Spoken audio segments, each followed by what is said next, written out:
Comment allez-vous les amis, et je vous souhaite d'excellentes vacances. Il se peut qu'il y en ait une partie d'entre vous qui soit actuellement en vacances, l'autre qui part en août, enfin voilà, profitez-en, décompressez, c'est important, on a passé une année compliquée. Aux dernières vacances, les vacances de Noël quoi.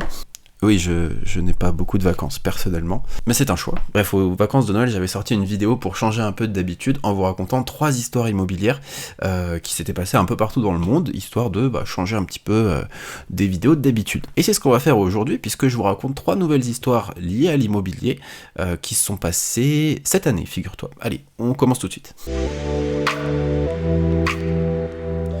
Avant de commencer, je m'appelle du coup Kevin Garcia, je suis agent immobilier à Clermont-Ferrand Agglomération. J'ai créé mon agence qui s'appelle Newmed Immobilier et je partage du coup mes aventures sur Facebook, sur Instagram et sur YouTube. Allez, on va lancer la première histoire. On va parler sur cette première histoire d'un dossier qui s'est passé en janvier 2020, donc il n'y a pas si longtemps que ça. On parle ici d'un jeune couple qui a acheté un bien immobilier à l'extérieur des grandes villes. Le couple voulait habiter à la campagne, être au calme.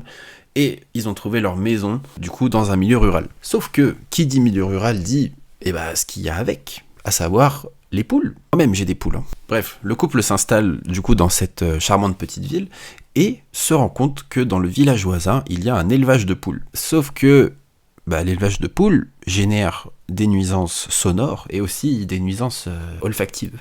Bref, ils se rendent compte au fur et à mesure qu'ils habitent ici et qu'ils vivent du coup dans ce nouvel environnement qu'il y a des nuisances sonores, des nuisances au niveau odeur et des nuisances, il y a des mouches, etc. Enfin bon, c'est la campagne quoi. À leur décharge, l'élevage qui était à côté était un élevage de poules industriel qui avait en même temps que le couple avait acheté, lui déposé une autorisation pour créer un agrandissement de son usine, donc pour intensifier encore plus l'élevage, et du coup, intensifier aussi les nuisances qui vont avec. Bref, c'est allé jusqu'au tribunal cette affaire, et figurez-vous que le couple a obtenu gain de cause, puisque cet agrandissement et le fait que cette usine soit juste à côté de la maison sont en fait considérés comme un vice caché. Pourquoi ? Puisque en fait, cette autorisation avait déjà été donnée avant la vente de la maison. Les propriétaires vendeurs n'avaient pas prévenu les nouveaux acquéreurs de cet agrandissement et étaient eux-mêmes gênés par ces nuisances. Bref, le fait que ce soit un vice caché, ça implique du coup soit un dédommagement de la part des vendeurs ou alors une annulation pure et simple de la vente.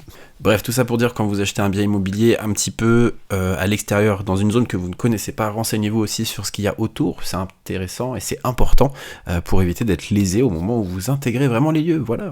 Allez, histoire suivante. La prochaine histoire est très intéressante puisqu'elle concerne l'estimation d'un bien. Un agent immobilier avait une maison à la vente qu'elle fait visiter à un couple d'acquéreurs. Le couple d'acquéreurs a un vrai coup de foudre sur la maison et demande en fait s'il est possible de négocier, puisqu'ils sont très intéressés mais ils n'ont pas le budget suffisant pour pouvoir se positionner au prix de vente de la maison. L'agent immobilier, on peut dire qu'il est peu scrupuleux. Il leur dit, malheureusement il n'y a pas de marge de négociation, mais il apprend au fil de la discussion que eux-mêmes doivent vendre leur maison pour pouvoir acheter la nouvelle. Qu'est-ce que fait l'agent immobilier ? Il va du coup proposer son aide, ce qui est vraiment très, très bon de sa part. Il propose son aide pour aller estimer leur propre maison et voir si ça peut rentrer de faire une opération du coup de vente puis achat, c'est-à-dire que la vente de leur maison actuelle permettrait de financer la nouvelle maison. Sauf que pas bête l'agent immobilier, il décide du coup d'estimer la maison et de la surestimer. Il fait croire en fait aux clients que leur maison actuelle va permettre de financer la nouvelle maison et de pouvoir faire une offre au prix.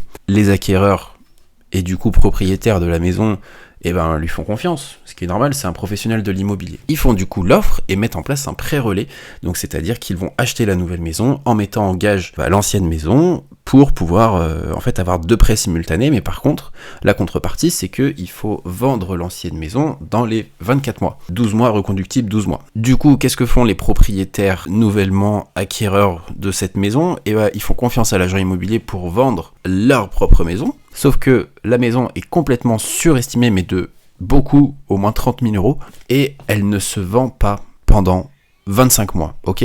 Au bout du 25e mois, elle se vend, mais à un prix qui est carrément en dessous de ce qui avait été estimé par l'agent immobilier. Du coup, qu'est-ce qui se passe ? Ça aurait pu en rester là, sauf que les propriétaires se sont complètement sentis lésés, et c'est parfaitement normal parce que là il y a eu un très mauvais conseil, c'est une vraie faute, hein, et ils ont décidé d'aller porter l'affaire au tribunal. Ils ont eu bien raison puisque l'agent immobilier vient d'être condamné aujourd'hui à payer un peu plus de 30 000 € de dommages et intérêts pour faute de conseil. C'était complètement volontaire de sa part de surestimer le bien pour deux raisons. La première, c'est de vendre la maison qu'il avait déjà et du coup récupérer sa com. Et la deuxième, c'était de récupérer un second mandat sur la maison des propriétaires qui avaient acheté le nouveau bien. Est-ce que je me fais comprendre? Bref, le tribunal du coup a tranché en faveur des clients et je trouve personnellement qu'il a eu bien raison et j'espère que ce dossier fera jurisprudence sur les prochains puisque surestimer un bien, c'est une faute. C'est un mauvais conseil vis-à-vis des clients. Ok, troisième histoire. La troisième histoire me touche profondément puisque c'est un confrère à moi et ami qui est le protagoniste de cette histoire, c'est Julien Cornette. On est du coup en Charente-Maritime et Julien, du coup qui est agent immobilier chevronné sur la région, a un dossier de vente pour une maison dont les propriétaires sont une maman et sa fille. Julien, très professionnel, s'occupe de les accompagner. Alors je sais qu'il fait aussi des vidéos, des photos, enfin bon, voilà, il fait la totale, il est au top avec ses clients et il s'occupe du coup de la vente. Il organise les visites, il reçoit une offre d'achat et ça y est, la maison est enfin vendue. Elle est sous offre, ça veut dire. Donc, après avoir été sous offre, il signe du coup le compromis d'achat. Une fois le compromis signé, il faut forcément attendre 3 mois et durant ces 3 mois, il peut se passer beaucoup de choses. Et là, en l'occurrence, il s'est passé quelque chose. La maison a été victime d'un incendie volontaire. On va pas rentrer dans les détails sur pourquoi est-ce que c'est volontaire, mais bon voilà, c'est un incendie criminel finalement. Donc la personne a été retrouvée, a été jugée, etc. Mais c'est pas le sujet de l'histoire. L'histoire, c'est que aujourd'hui, la mère et sa fille se retrouvent avec une maison qui est brûlée, avec des affaires dedans, une vente qui est compromise, qui est même pas compromise, qui est annulée. Et Julien, il a été vraiment touché par cette histoire et a décidé du coup de se plier en 4 pour pouvoir aider ses vendeurs. Il décide de créer une cagnotte pour pouvoir aider les vendeurs à se reconstruire, puisque aujourd'hui, oui, ils vont avoir un hébergement d'urgence, peut-être que les assurances vont faire quelque chose, mais la question c'est quand. Enfin voilà, ils se retrouvent là dans une période transitoire où c'est peut-être un peu compliqué. Donc Julien, il a décidé de créer cette cagnotte et d'appeler à l'aide auprès de sa communauté, auprès de son entourage pour pouvoir aider ces vendeurs-là. Au total, je crois qu'il a récupéré 1200 ou 1400 euros. Mais ce que je trouve incroyable dans cette histoire, c'est qu'il y a vraiment cette notion de le conseiller immobilier n'est pas là juste pour la transaction, il est là pour accompagner sur le projet dans les bons moments et dans les mauvais. Et ça, je trouve que c'est incroyable. Je ne sais pas si tout le monde le ferait, je ne pense pas honnêtement. Et le fait de voir ça, c'est vraiment la notion d'agent immobilier que moi j'ai et que je trouve incroyable. Bref les amis, j'espère que cette petite vidéo vous a plu à base d'histoire immobilière. Si c'est le cas, n'hésitez pas à liker, à commenter, à partager comme d'habitude. Je vous souhaite de passer de très bonnes vacances, où que vous alliez, profitez-en, revenez en forme et puis on se voit bientôt, on se voit dimanche prochain pour une nouvelle vidéo. Ciao.